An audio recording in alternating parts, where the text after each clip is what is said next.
Dans les tentes poussiéreuses et humides du camp de Roj dans le nord-est de la Syrie, s'entassent des milliers de femmes djihadistes étrangères.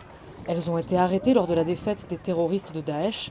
Parmi elles, des dizaines de Françaises avec leurs enfants à l'avenir incertain. Il faut arrêter quoi, les enfants, ils n'ont pas une idéologie comme nous on a pu avoir, enfin non, c'est pas possible, c'est des enfants. Un témoignage recueilli en caméra cachée, ces prisonnières sont placées sous étroite surveillance. Selon les autorités du camp, l'Élysée leur aurait demandé d'empêcher les rencontres avec des journalistes français. Les enfants sont déscolarisés. Les enfants, ils vivent leur vie, sauf qu'au lieu de jouer à faire des châteaux de sable, ils jouent avec des cailloux, avec des saletés, il y a le choléra, il y a la gale, voilà.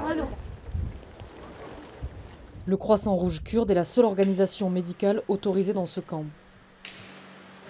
À cause de tous les puits de pétrole dans la région, il y a beaucoup de pathologies respiratoires. Dans certains foyers, il y a 3 personnes asthmatiques. Dans d'autres, tous les membres, au moins un membre dans chaque famille est asthmatique. La France, comme la plupart des pays, ne procède qu'à des rapatriements au compte-gouttes de ses enfants car ils sont considérés comme des bombes à retardement. Mais ici, en Syrie, les avocats en lien avec les gouvernements ne comprennent pas les critères de sélection.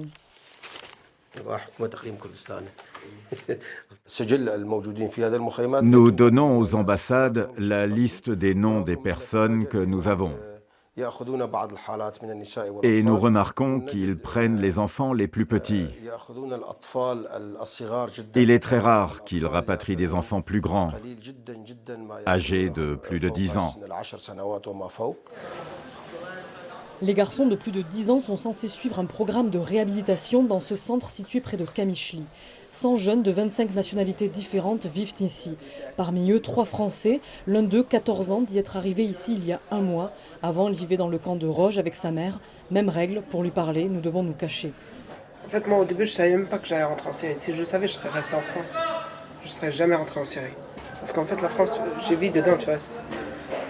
Qu'est-ce que tu aimerais retrouver là-bas ? C'est mes 2 cousines. On était ensemble, on jouait en France. Beaucoup à la Wii, des trucs comme ça, regarder des dessins animés, je me rappelle toujours. Dans le centre, ces jeunes sont suivis par les éducateurs et 2 psychologues, mais personne ne peut savoir à quel point l'idéologie de Daesh a encore de l'emprise sur eux.